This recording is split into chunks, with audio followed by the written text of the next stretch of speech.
ہر پاکستانی حکمران کی خوشامد اور چاپلوسی کی لت میں مبتلا تبلیغی جماعت سے تعلق رکھنے والے شعبدے باز مولانا طارق جمیل ایک مرتبہ پھر اپنے ایک بونگے بیان کی وجہ سے سوشل میڈیا صارفین کی تنقید کی زد میں آ گئے ہیں۔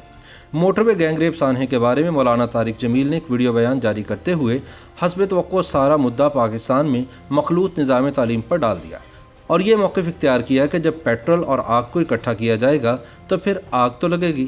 انہوں نے کہا کہ مخلوط نظام تعلیم کے فروغ سے پاکستان میں بے حیائی بڑھ رہی ہے اور اخلاقی اقدار کا خاتمہ ہو رہا ہے۔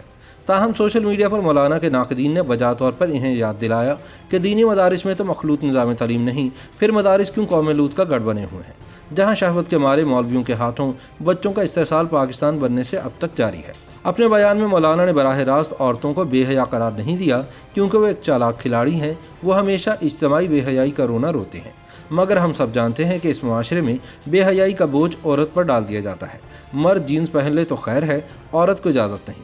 مرد سگریٹ پیے تو بری عادت، عورت سگریٹ پیے تو بری عورت۔ مرد کا معاشقہ اس کے مرد ہونے کی نشانی ہے اور عورت کسی کو دل میں بھی پسند کر لے تو وہ اخلاق باختہ ٹھہرتی ہے۔ اس موازنے کی ایک لمبی فہرست تیار کی جا سکتی ہے۔ اس لیے جب مولانا بے حیائی کی بات کرتے ہیں تو نہ صرف وہ عورت کو ریپ کلچر کی جڑ قرار دیتے ہیں بلکہ داغدار CCPO لاہور عمر شیخ کی طرح یہ کہہ رہے ہوتے ہیں کہ رات کو موٹر وے پر سفر کرنے والی عورت اگر بے حیا نہ ہوتی تو ریپ نہ ہوتا۔ اسی طرح مولانا کی بے حیائی کی تعریف بھی سرے سے غلط اور منافقانہ ہے۔ منافقانہ اس لیے کہ انہوں نے کبھی مدارس میں بچوں کے ساتھ ہونے والے زیادتی کے واقعات پر لب کشائی نہیں کی۔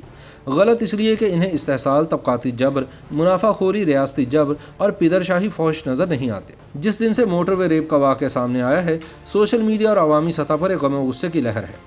CCPO لاہور عمر شیخ کے بیانات نے اس غصے کو مزید انگیختہ کر دیا۔ لیکن جب آپ اتنے بڑے سانحے پر اسی انسان کو مورد الزام ٹھہرانے لگیں کہ جو دراصل اس بربریت کا نشانہ بنا ہو تو پھر یہ واضح ہو جاتا ہے کہ آپ اس معاملے میں مجرموں تک بھی پہنچ جائیں تب بھی معاشرے میں ایسے مزید جرائم کا راستہ تو بہرحال آپ نے کھول ہی دیا ہے۔ جب پس ذہنیت کے لوگوں کو یہ لگنے لگے کہ رات کے وقت اکیلی خاتون کا گھر سے باہر ہونا دراصل اس خاتون کی غلطی ہے اور وہ جرم کو خود دعوت دے رہی ہے اور پولیس کے سربراہ بھی یہی بیان دے رہے ہوں تو پھر ایسے واقعات کا ہونا تو منطقی نتیجہ ہے۔ لیکن ساتھ ہی ساتھ سوشل میڈیا پر یہ بحث بھی جاری تھی کہ وہ لوگ جو عام طور پر قوم کی اصلاح کا بیڑا اٹھائے ہوئے ہونے کا دعویٰ کرتے ہیں وہ ایسے موقع پر غائب کیوں ہو جاتے ہیں۔ بالآخر قوم کی اخلاقی اقدار کے ایسے ہی ٹھیکیدار مولانا طارق جمیل نے موٹر وے واقعے کے 10 روز بعد اس پر ایک ویڈیو بیان میں تبصرہ کرتے ہوئے ایک مرتبہ پھر مسئلے کا حل پیش کرنے کی بجائے وہی بات کی جس کی ان سے توقع تھی۔ انہوں نے ساری ذمہ داری پاکستان کے مخلوط نظام تعلیم پر ڈال دی ہے اور کہا ہے کہ جب لڑکے اور لڑکیاں اکٹھے پڑھیں گے تو پھر موٹر وے جیسے واقعات ہونا تو لازمی سی بات ہے۔ مولانا طارق جمیل کا کہنا تھا کہ مخلوط تعلیم کے نظام نے یقیناً معاشرے میں بے حیائی پھیلائی ہے۔ ہمارے کالجز میں لڑکے لڑکیاں اکٹھے پڑھتے ہیں، جب پیٹرول اور آگ اکٹھا ہوگا تو پھر آگ نہ لگے، یہ کیسے ہوگا؟ کو ایجوکیشن، مخلوط تعلیم، اس نے بے حیائی کو پروموٹ کیا ہے۔ جس دن سے واقعہ پیش آیا ہے حیرت انگیز طور پر سوشل میڈیا اور روایتی میڈیا پر ایک بہت بڑی تعداد نے مسئلے کی جڑ کی طرف اشارہ کیا ہے۔ حکمران جماعت پاکستان تحریک انصاف سے تعلق رکھنے والی کم از کم 2 اراکین قومی اسمبلی نے بھرپور انداز میں خواتین کا مقدمہ پیش کیا ہے۔ شاندانہ گلزار خان نے بوانگ دہل TV پر بیٹھ کر کہا کہ زیادہ تر واقعات میں گھر کے مرد ہی خاتون کا ریپ کرنے میں ملوث ہوتے ہیں۔ وفاقی وزیر برائے انسانی حقوق ڈاکٹر شیریں مزاری نے بھی بھرپور انداز میں قومی اسمبلی میں آواز اٹھائی اور کہا کہ خواتین کو گھر بٹھانے کی بات کرنے والے مرد خود گھر کیوں نہیں بیٹھ جاتے۔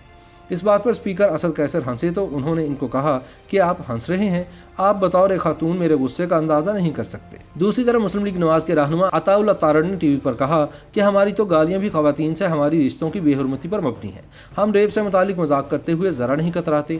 دائیں بازو کی سیاسی جماعتوں کے ارکان کی طرف سے ایسی باتیں آنا اس افسوسناک واقعے میں سے نکلنے والا ایک غیر منفی پہلو ہے۔